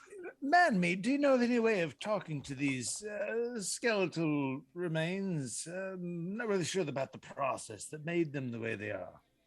Oh, I have full control over their actions and everything they would like to do. Is there something you would like me to have them do? Shall I have them immolate themselves, MSG? Tempting, very tempting. But, there's standard labor to be performed, and, they're not going to go tired or anything. Labor? What? Interesting. But sometimes we need people to carry things for us, or to bravely step ahead of us and survey the land. I see. I suppose I could bring them along with us and ensure their loyalty to the caravan. Of course, presuming you take me to the stars, as you promised. Because if you don't, MSG, I shall be very upset. I understand. I would be incredibly upset if I don't go to the stars. I'd find my entire life wasted if I don't make it. So I'll spend my entire life getting there. How old are you, MSG? How rude. I don't know. I'm not quite sure how old cat lords are in this world. I too have forgotten my age and my origin. Perhaps we shall find it together. Smashing. Smashing indeed. You all then can go ahead and add 7 skeletal porters to your caravan. Oh my god. Do they One count of them as- being Crackers. Do they need to eat? They do not. All right. You do need somebody with basic necromancy ability. So as long as the Biomechanical Queen, who does have control over them, is with your party, you will still have them. Win-win. What could possibly go wrong? I feel like we came out pretty far ahead. 2 so far. cyborgs and 7 skeletons. We did great. That's pretty awesome. I All it cost is Khalil's flesh of his fingers. That's it. Yeah. And I feel there's a fairy tale in this somewhere. The 7 skeletons and and Oh dear. my. queen wow. princesses things. Okay. I kind of like to imagine that like meat suit and man meat, like they talk at the same exact time. They do, in fact. They're very much, Oh and you my guys would know God. this, they're polybodies. So the Porcelain Princes are very much like this, which is one of the playable factions in the game. And you're not too far from the Porcelain Citadel. But they basically speak in unison. They do everything in unison. They eat in unison, and some of them are a great number. Not just 2, but some of them have like 100. And there's certain points where like the more bodies you get in, there's worry about like personality degradation. But just at 2, it's fine. So yeah, when they speak, it's echoing, and it just sounds like man meat all the time. fantastic. Oh my. Now, where are we headed next? How do we get to space? Now, you also would know, by the way, that you guys have cleared this out. So, if we go back to the map really quick, I'll even show the stream this because I think I have. Yeah. So you guys are still technically at like the step of the line, no man's a point of interest, and you guys are just going through the discoveries, right? And discoveries is how you get like XP and stuff, and I'll give you all that at the end of the stream. But you know that you discovered several because I believe Lamb had a crit, a nat 20 when she was doing a discovery. You know that Megapede MSG was like a day's journey beyond this cryptic canyon. You know that's relatively close. You also know that there's this spring of the yellow water, which is a little bit closer back towards that crossroads. There was this great biomechanical baobab. And you know that both of those things are more like kind of touristy, but this cryptic is more kind of a dangerous like crypt that you explore. The mossy sea of that megapede, that was one of the things that put you on the road. And you also heard rumors of some kind of like village to the north. This was, I believe, Tango who had that lead. Possibly like a village of ultras or something like that. Kind of unclear. But those are places you go. Or if you want to just discard all that and just kind of get back on the road and head to the Porcelain Citadel, which is to the south, you can do that as well. So it's kind of up to you all. I thought that we were going for the Megapede. Yeah, because there was a hint that it might have some alien origin, and like because we have the artifact, but if I remember correctly, like having the artifact itself is enough. We need to find other bits of knowledge or whatnot, so to speak, to enable it. And maybe if this massive alien construct, maybe it's got something. Do you know anything about a megapede? Are you speaking to me?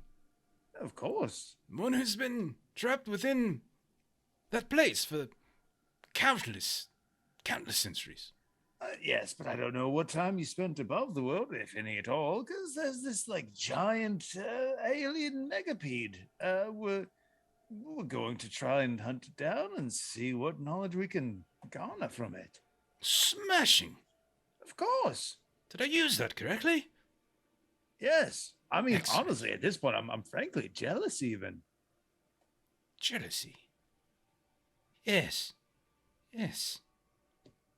Man-meat has often expressed that emotion in the past whenever he's seen you communicating with other bipedal forms. This Crackers in particular. He seemed to express significant jealousy that he suppressed throughout your entire interaction with him. But don't worry, I have erased all of it. It's gone now. I mean, of course, there's some part of me that will miss him, but you're marvelous. Well, thank you. But I'm afraid I know nothing of this megapede. So, do you like retain all of the thoughts that they ever had when you To be honest, some of them were very foul and uninteresting. But some I have kept, yes. I'm sorry about those. Ah, yes.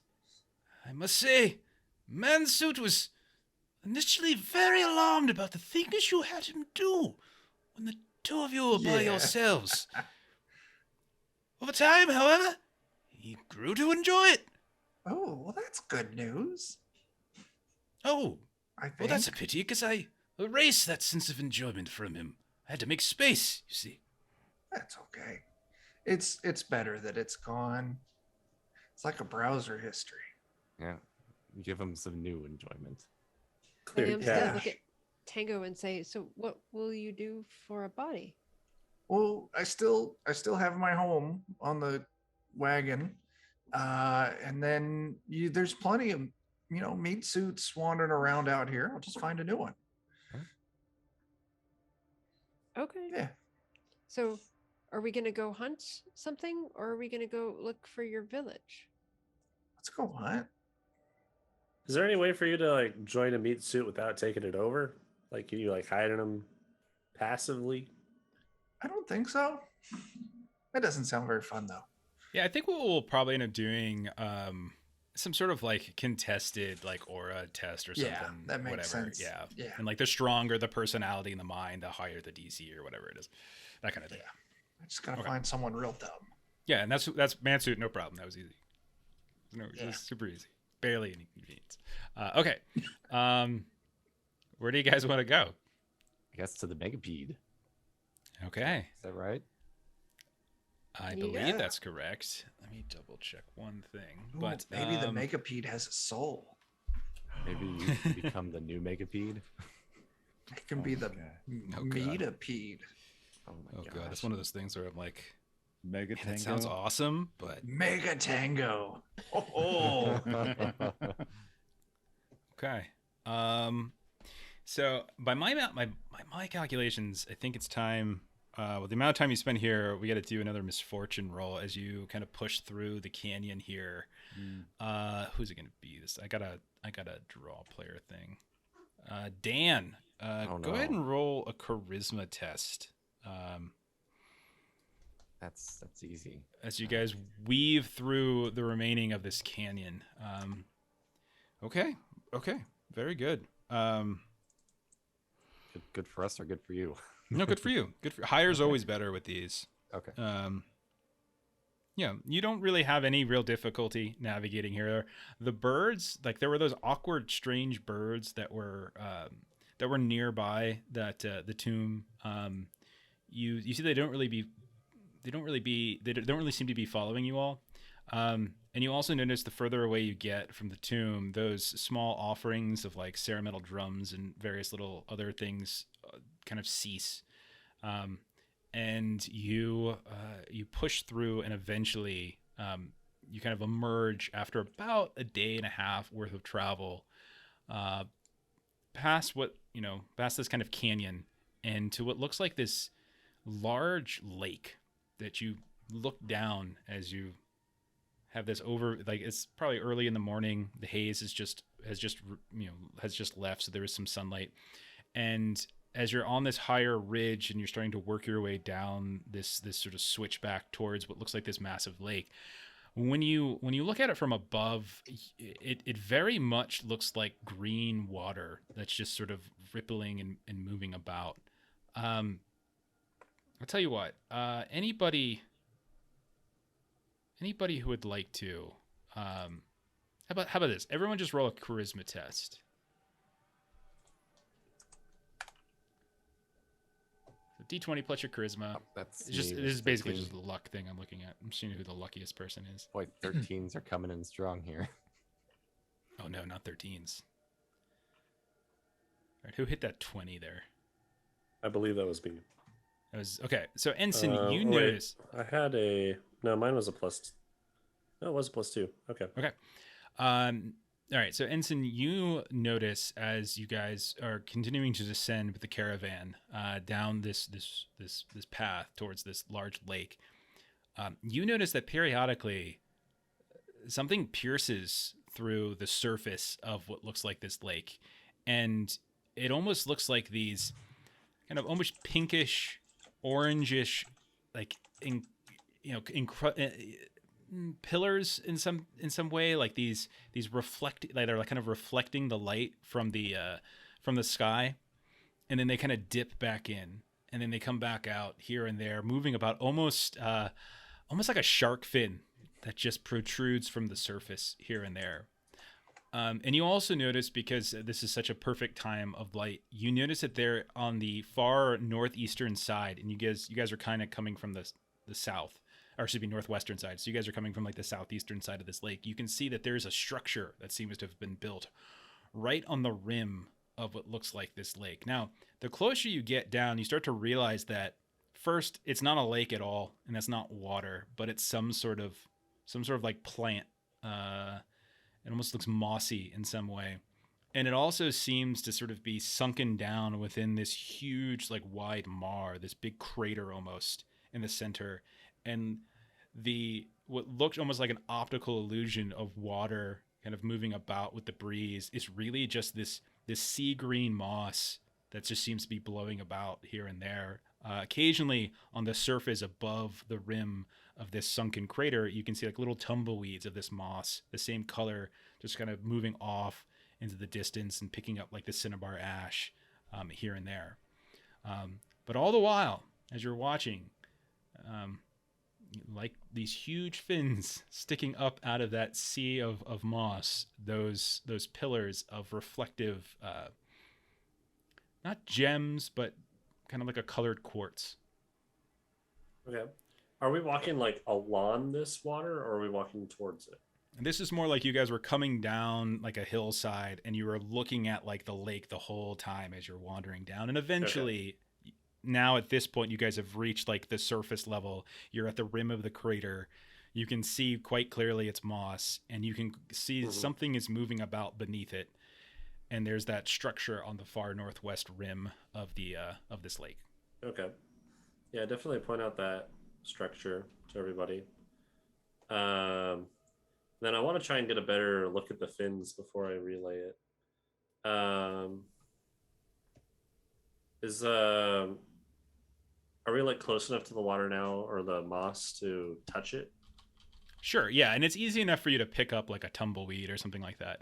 But yeah, you pick it up, and it's kind of slick. You almost feel like there's like a surprising like wetness to it, but it's not so much that. It just sort of has almost like an oily residue to it. But you pick it up, and it's very light. You can just give it a quick sniff, and it smells kind of bitter. But is there something you were looking to do with it, or just kind of picking up a bit? If I like get closer to the water, is there like a surface level of this moss, or does it just seem to be like? Yeah, you can see that there's like an undulating, almost like cotton candy-ish like rolls that kind of sway around a bit. You can reach your hand down in and sort of ruffle up a little bit of some of it and pull out like a big, kind of a big wad of this moss. Okay. I can't really see through it then. I just want to try and make some sort of like thought check or something to get a better look at these fins and see if I can identify them. Sure. Thought, and if you think you have a skill, any skill that, and if anybody else in the party, now that you're down here, wants to help, if anybody has anything that's like sciences, like geology, rocks, biology, anything like that might apply. Okay, then just roll thought, Ensen. Yeah, 7. chemistry, but I don't think so. No real clue what this might be, Ensen. Not sure. I do want to use my iron gullet skill and eat this moss and see what it does to me. Okay. Yeah, you eat the moss. You all watch him as he just eats this moss. It's kind of has like a kind of a bitter kale-like taste to it. You wait around. Well, it seems fine. Seems edible. Yeah, seems okay. Okay.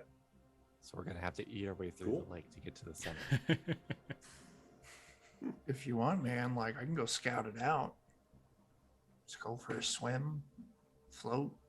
Yeah, I'm curious what these big things are. In I go. Okay. Go ahead and give me. I'm still not 100% sure what's the best thing to use for like perception. I think thought is pretty good because it's like, to me, it's like trying to make sense of what you see. So Right. roll thought, Tango, and if you think you have any kind of skill that applies to scouting or something like that, you can go ahead and add that as well. No, I got a 10. I'm gonna go ahead and do a heroic on that too and get another D6 on that. 13. Okay, 13 is pretty good. This is just one of those things that the higher your roll, I'll give you little bits and pieces more. So, but 13 will get you some stuff.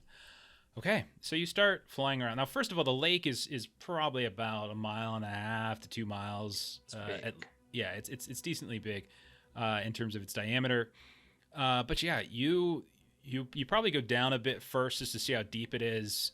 You would probably peg this as maybe about 50 feet or so deep. Okay.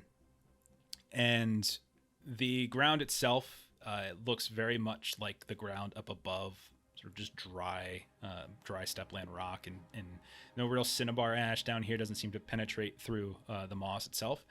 You don't really see any other life in terms of like plant life or anything down here. As you are moving about, as you're moving about down here, you do notice a couple things. You notice that there seems to be something very large that is moving about and seems to be displacing the moss itself, as a fish or a whale or something like that might displace water. And as you kind of wait and see as the moss gets displaced, you notice that this massive creature, for us, it's probably roughly the size of like 3 or 4 school buses, all like linked together in a row, breaks out of this huge thick patch of moss. You can see that when you look at it, it's kind of golden in color. Looks to be made from some kind of like plasteel. You can see that it's segmented and connected, and it's like various capsules that have connected one to the next, to the next, to the next. The actual golden color, you realize it's likely just, it's either paint or something like that. It's not like it's gold itself or anything like that. But this thing is, you would probably put it at a couple 100 feet long. Probably has the circumference or width of like, a good 20 to 25 feet. And you see that there's probably about 1,000 tiny but sturdy mechanical legs that seem to be attached to the underside.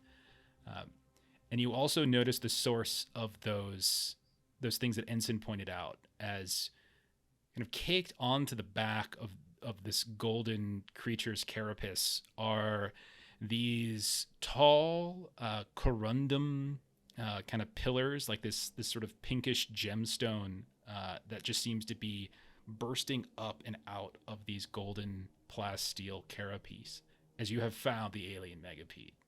Ooh. And it is enormous. It doesn't seem to notice you. You don't think anyway. But it passes by you, and as it does, like all of the moss just displaces, and then eventually like sucks back up as it bypasses you. Does it have a mouth? It certainly looks like it has several, at least one on each of the segments. So each segment like has a mouth? Mm-hmm. Oh my gosh. Someone took the human centipede too far. The front mouth, I'm going to go inside. Okay. Just inside. I'm not trying to do any. Yeah. Okay. Yeah, you try to go inside. So sure. You enter into the mouth of this massive megapede, and you immediately notice that this thing is mechanical. You don't see any signs of biomatter as you enter in. You see what looks like ridges of steel and metal inside of this large contraption. You also notice that there are several tanks of some kind of discolored liquid that are kind of lodged against the side as if you're going down its throat. You're not exactly sure what they're for. You might worry about what happens if somebody gets eaten or bit by one of these things. Do they help digest the matter that they consume? Do they poison whatever it bites? Something like that, more than likely. But eventually you get to the end, and there's like this almost like a cargo bay area that looks to be filled with some decaying bodies of some kind. You see what looks like legs and arms in various states of disintegration. Okay. Cool. This is great. Everything's great. I will exit and go report my findings. Okay. So like I found it. It's fucking giant, like 150 feet, and it's gold colored. It's got all these legs that are like leg. It's crazy, man. And the pink things are like its back spiny things. But like I went in its mouth, and it's got like these like chemical tanks inside its mouth. And then I went further into like its stomach, and there's like a bunch of bodies in its stomach. They're all like super dead. This thing's big, and it's a giant robot. Giant people eating robot. Yeah. Does it have any mouths or legs or appendages on its head, like above it? If we were to land on top, does it look like it could hurt us? No. But it's like, it looks like it'll break apart. Like the front section, because it's segmented, is connected to the section behind it, like it's latched on with its mouth.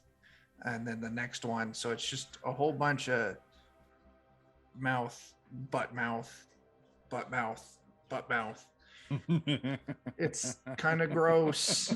I should clarify one thing. The mouths are not connected to the butts. The mouths are independent of the butt connection. So each of these Don't mouths believe could that. independently. I don't believe that. Okay. Hey, I heard Tango I just heard chooses. No. I heard Yeah, the just character choose- This is a describe it as butt to mouth mouth, situation. It's a so- butt to mouth I situation. choose to Say it a believe it's a million butt to mouth. times. Okay. Thanks for the clarification. lots of mouths with chemicals and tanks and a cargo with dead bodies. It's a big robot. When I say we able to, with the containers, could you see inside of them at all? Did you glimpse any coloration or viscosity or anything like that? No, I guess I could have gone inside those, but I didn't. Is there any, like boopy button control panels? I didn't think there's. see- I'm sorry. Yeah. I think there's a good reason it's staying here within this strange mask, right? And it has these chemical containers within it, and it has the multiple mouths. They probably all bring in a little bit. Yeah, maybe we could use its environment against it. Okay. To do what? Like set the moss on fire? Maybe. What if it's a gardener? That's an honorable trade, but we still need to kill it. Okay. It's just rolling around down there and it screams at people, "What are you doing to my moss?" And then it eats them. There was a building on the far side of this crater, right? That's correct. Yeah, the northwest side. You guys are on kind of like the southeast side as you came out of the ridge. Okay. How long does it look like it'll take us to get to that building if we travel over to it? Not long. I mean, less than an hour. Okay. I want to do that. See if there's anyone there that has any information that might help us with it. Okay. All right. Are the rest of you going with him, or is Ensign going off by himself? Liam will go. Yeah. I'll float Do you along. think we should leave the caravan of the polybody and skeletons No. maybe behind a little bit? They need to experience the world. That's what we promised them. Maybe we should see if this is a part of the world that wants to experience them first. I mean, that's a them problem. Yeah. I do have an idea on how we can take this thing out, though. Okay. 2 grenades, skeleton. Walk down in there, get eaten. When, something happens, it drops the grenades and boom, it's dead. I mean, that sounds fair. Yeah. But didn't you say this was like a mouth to butt situation? There'd be a lot of segments. That's 2 mouths and 2 butts, but we have so many mouths and so many butts. That's true. So what was the lore of this MSG? Is this something that we want to hunt because of the people that it, like, does it go out of its way to kill people, or it only kills the people that come in its moss sea? Very few people have survived really getting too close to it, but the main thing that was of interest to our purposes, it's anticipated to be alien of nature. So I don't really know what sent it, or how it came to be here. There was the fellow that had the legs all broken. So people want to kill it just because it's big and hard to kill. Yes. Well, you kill anything. I mean, I could show up at the lodge with a little rabbit or something if I wanted to be laughed at. Glad you went there, not where I went, man. Straight to the orphanage. Hunting for sport thing is just an interesting concept. I seem to recall that man knew a little bit about this too. Well, Crackers did, but Oh, yeah. I'm afraid to say that whatever knowledge might have been there has been replaced. Very sorry. That's the way it is sometimes. Nothing to apologize. Hopefully they didn't for. know anything we needed to know. I'm sure Yeah. there's They were something very- important in there. Very, very vacant beings. I doubt they had any essential information. Have we reached the building yet? Yeah, if you guys are all going, at this point, yeah. Okay, so I'm gonna give this. So Khalil, I'm trying to see who wasn't really involved in that conversation too much. Khalil, and we'll say I don't know. Teapot, were you involved in that conversation a lot? Not so much, but Okay, Khalil and Teapot, go ahead and roll some thought tests. oh man, it's always gotta be thought. When you say Yeah. some, how many? No, the two of you, like meaning each of you roll one. Sorry. Oh, we goodness. think very little. Okay. Okay. Sure.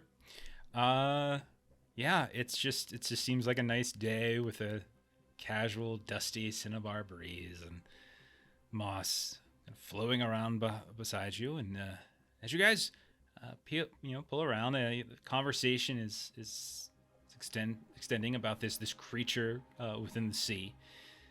You guys approach what looks to be some kind of dry coral building of some kind. I think it's likely been carved out of some sort of existing stone, like kind of hewn a bit, so that it has tapered but flat exterior walls. As you approach, you realize there's a fairly large arched entryway, no door. And you kind of peek inside.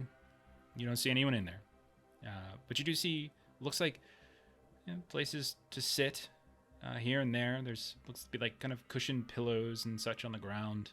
There look to be some tables, some food that has been laid out. Looks as though the moss itself has been dressed significantly, and there's these large bowls with some kind of fruit or vegetables mixed in and making some kind of salad.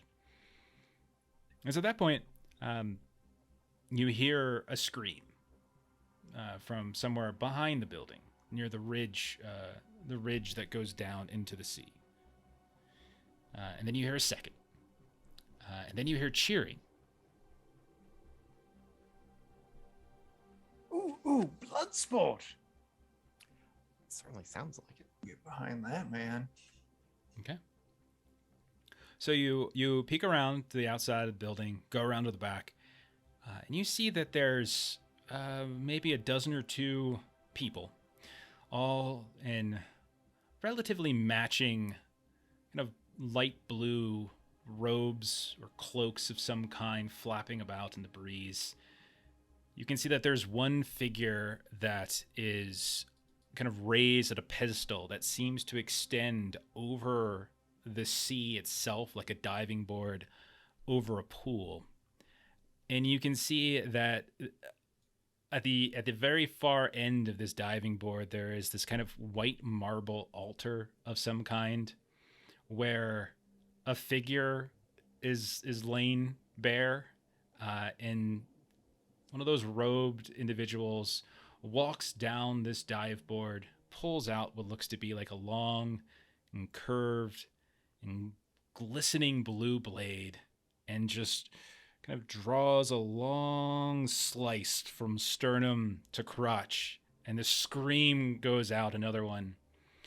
And then there's kind of cheers as they roll and push this figure off the altar, and as it goes falling down off the diving board and it's about to smash down into the moss sea, you see the moss kind of break apart as like a great white breaking the surface of the ocean. The mouth of the alien megapede leaps up as the body falls right into its mouth. And I think we'll stop there for this week, and we'll pick now we up know where the bodies are coming from. at that point in a couple of Oh weeks. no. All I have a right. question on that.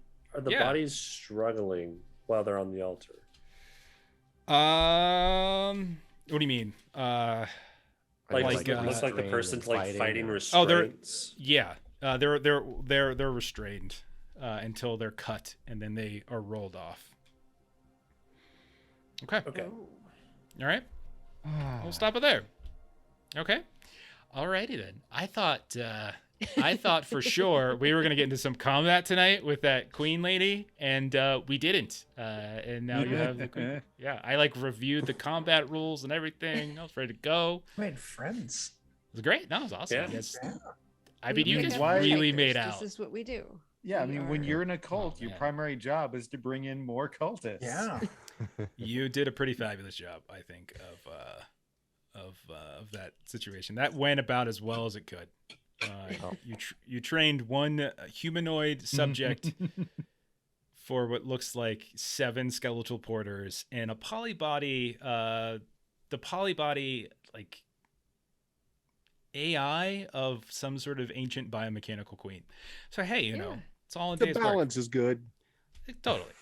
Yeah. Let's do some closing plugs, and then we'll get out of here. Bert, what is going on your channel this week? Oh, we've got some BX Dungeons and Dragons. First edition Dungeons and Dragons tomorrow night. BX on Friday, and I think Gamma World this Sunday coming up. And check out the podcast at BlueMagic, BLUMAGIK.com. Awesome. Links are in the chat. You can go ahead and take a look at them. And if you're watching this later on YouTube, check the description. I drop a lot of our links. I'm not sure if I have them all, but I have a bunch of other links in the description for the videos. So you can go ahead and take a look at them there. Chuck, what's going on with Defenders? Oh my gosh. This Wednesday at 9 p.m. Central, we're going to be rocking out some more Pathfinder 2nd Edition. You can see some faces here, over there.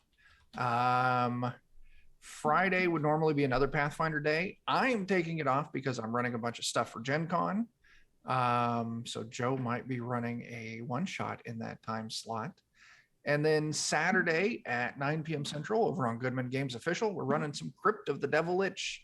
And then finally Sunday, 9 p.m. Central on Defenders, Ghost of Saltmarsh, our 5th ed game. So Yeah. yeah. And Jeremy, you and I are in a game tomorrow night. You wanna plug that? Oh yeah, we're gonna do some worldwide wrestling. It's gonna be great. I'm gonna be just doing everything in my power to stomp Jeff under my boot. Because I'm a good person. Yeah, we're playing competing wrestlers. It's gonna be ridiculous. I don't have. I think was it Old Matty 2 Arms? Mm-hmm. There's a link to Gar Black Games right there. I just use bats. That'll work. And then for Melissa and I on our channel right here, you can come back on Friday where we're going to start up part 3 of Delta Green Impossible Landscapes. We are just past the midway point. There's a 4-part campaign. We finished 2. We're starting 3. Things are getting crazy. People don't have much sanity left. Saturday, we are continuing Blades in the Dark, which we just started up a couple days ago, and we're going to do downtime for the first time and figure out what our next score is going to be. So come check that out. Next Monday, we're going to be doing Alien. Remember that we alternate between Alien and UVG, so you can see a lot of the same people in that game. But we'll be doing Alien next week, and in 2 weeks, we'll be back with more Ultraviolet Grasslands. So check everyone's stuff out. Lots of great content here. Check their, follow everybody on Twitch, follow everyone on Twitter, and then go check YouTube channels as well, because there's tons of old stuff out there that you could be watching right now. Thank you to everyone who hung out tonight. Captain Karian, thank you for throwing out some bits, helping out with some heroics and some really good complication ideas that we'll have to hash out later on. But I'm gonna go ahead and raid. Looks like Diesel Shot is up, so I'm gonna post on the end screen. Hang tight for the raid, and you can get some more Dungeons and Dragons tabletop role-playing stuff going on over there. So, good night, everybody.